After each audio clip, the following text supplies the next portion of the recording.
So I'm going to say, since it's 12 noon, good afternoon to both of you. Thank you, Rodrigo. Thank you, Chris, for doing this. Rodrigo, first question goes to you. It's a two-parter, actually. How are you, and how long has this season one been done for? I'm doing great. Finally, we're at the end of this project, I guess. I couldn't feel any better.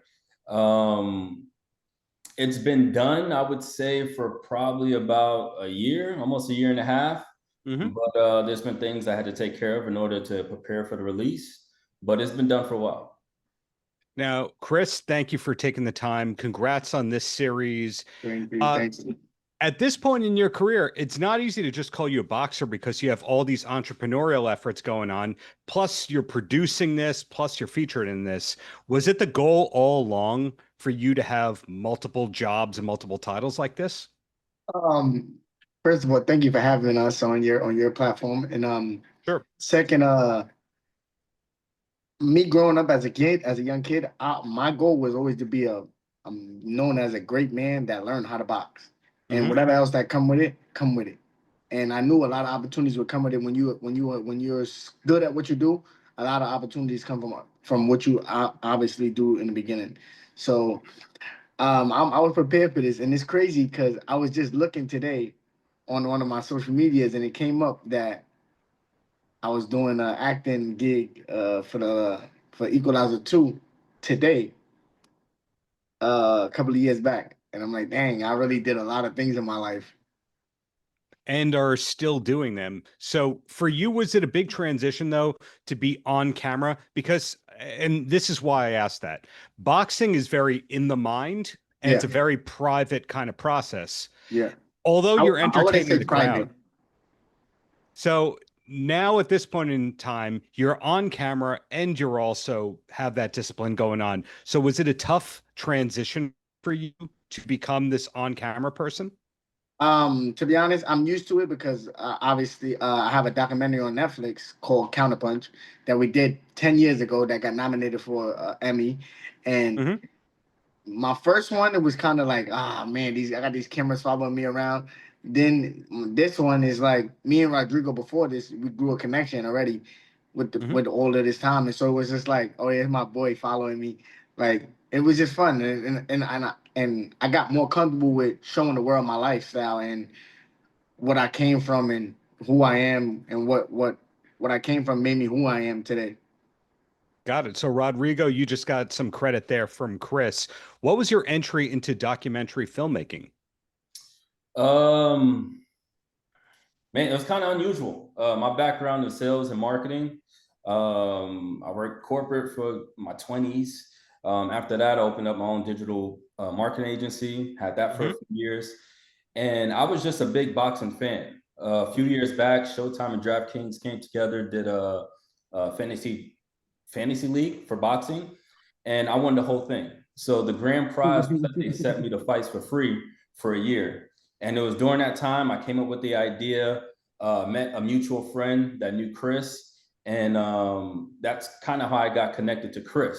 But it was just an idea um, and just effort. Once I had the idea, I went all and got Chris. I pretty much went all in.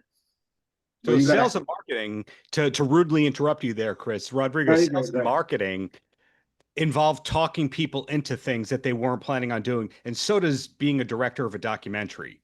Exactly. And it was, I mean, it's not the traditional route, but it was the best route for the to go indie because it gave me those skills in order. You said you hit it right on the head, talking people like Chris into the idea, being able to formulate my ideas, get people to buy in. It was the perfect experience leading into this. And Chris was actually, I mean, I wasn't thinking about this at the time, but he was actually the best first person to Oh, film because he had the experience with Counterpunch. So all I had to do was pretty much turn the camera on and kind of take his lead. Now, Yeah, obviously, I had my own ideas and things I wanted to grasp, but he was the first. He was the perfect person because he knew what to do. And like I said, all I had to do was turn the camera on. but now, he Chris, I he interrupted you. Please, no no please no finish your thought. he definitely had to use his sales experience to get me involved because at first I'm thinking about it like, dang, the first one I did, it was a lot. Like cameras following you every day, and they'd be like, oh, could do this. Oh, hold on, wait, I gotta catch that. Like it was a lot. So and he had no like he was a person that came with a dream Mm-hmm. and a vision. He had a dream and a vision, and that's what really grabbed me towards him because I'm like, I was that guy one day before. I had a dream, I had a vision, which was to be a boxer, be a champion, and I went and go get it, and I went and go did it. And he had the dream and the vision. He said this gonna go to one of the top platforms gonna buy it, and or one of the top platforms gonna put us on their platform, and I was just like, yo, let's go, let's try it, let's do it. It's either we gonna win or we gonna lose. I mean, we can't really lose because we got history within this film. Is a lot of history within this film between all three fighters, and so I was just like, let's do it. And he definitely used his skills background, sales background. Sure. So are you going to be involved if there is more filming happening? If there is a season 2, are you going to be involved, Chris? Yeah, for sure, for sure. Uh, me and Rodrigo on this one is like cheese and Swiss, so we go together real good. Cheese and Swiss.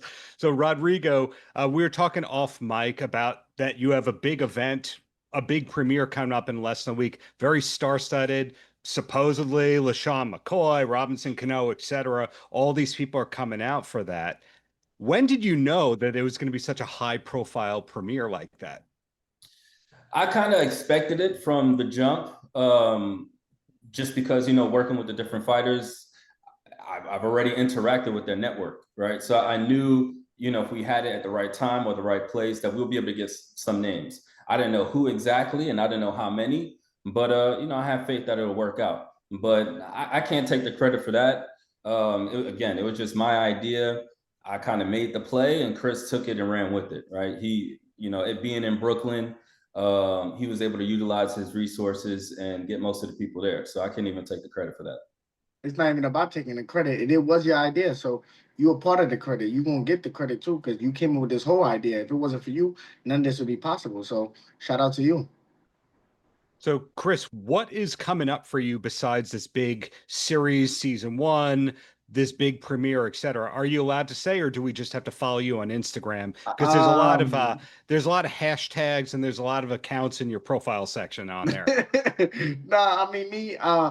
One, I'm just locking on what I do, which is boxing. We're gonna focus on keep getting this to all of this documentary to all around the world. I'm gonna sit back with my team and we're gonna talk things over and try to get the best fight for us next. And whatever else come after this, if an acting gig comes, if something else comes, we just gonna lock in on it. And could that be boxing or still No, taking? yeah, definitely boxing. Because my last fight it didn't go the way I wanted it. I got injured, but I wanna I'm not a person that's gonna quit when things get a little tough, because that's a part of life. You're gonna have ups and you're gonna have downs, and I want to be that person to show people that no matter what you go through, it's still light at the end of the tunnel. And I'm gonna keep going what I do, which is boxing. Boxing is the platform for everything. Without boxing, none of these opportunities that I got would have been possible. And luckily, some of those entrepreneurial efforts include training centers, correct? You Yes, have a yes, gym or two, so you have yeah, a place to train. yes, definitely. Got one And in Jersey, and then we got in Brooklyn. got it. So that sounds to be one of the long-term goals, to be synonymous with other people's fitness and training. It's kind of crazy because I always, growing up as a kid, I always be like, I would never be a trainer because I know I don't have the patience, and I know the patience you got to have to be a trainer. Yeah. Because I'm a fighter, and I know what I took my trainer through sometimes. Like sometimes I'll be hard headed. I'm hard headed, but we get the job done. And I just know I couldn't deal with it. But recently I've been saying I want to train fighters, and a couple of pro fighters had hit me up and asked me, can I come train them? And Wow. I'm just thinking over it. But it just got to be the right one for me to actually dedicate my time to. And Rodrigo, same question for you. What does the future look like? Are we allowed to know, or do we just have to keep following you online to know? For the most part, just keep following online.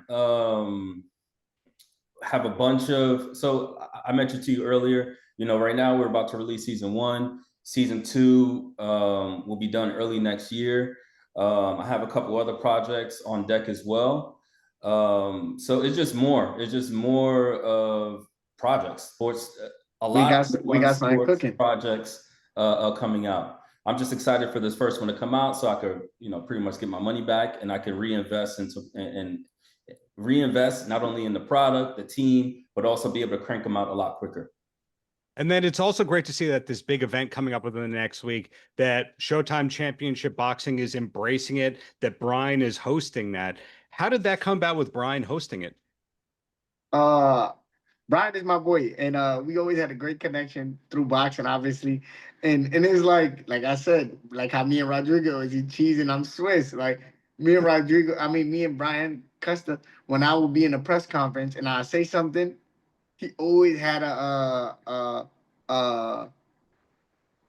you would call it, something that come right back after what I said, Yeah. and it would make sense and it would be catchy that it would catch the whole internet. So it's like me and him always had that thing together. So when I hit him up, he said with no doubts, he said, "Yeah, of course I can come out and host it for you." Wow. Okay. Good to know that he's a great guy off camera as well. He's a tremendous guy. So He's such a good guy. I had a restaurant a couple of years ago, right? For 3 years. It was called Primetime Chicken. Mhm. One day it was a blizzard outside, a blizzard, snowing. It was slow. I'm walking the door, Brian Custer. He's like, let me get 100 pieces of wings. I'm like, you really just came all the way from wherever you live here in the snow? That's crazy. I know that guy for life. wow. Well, we will tag him in the social media. But in the meantime, hey, congrats to you both on the upcoming release of Boxing Raw and Uncut. Looking Thank you. forward to season 2 and looking forward to all the rumored projects that we can't yet know about. Yeah, for sure. Just And, know we got something cooking in the oven. Paltrow.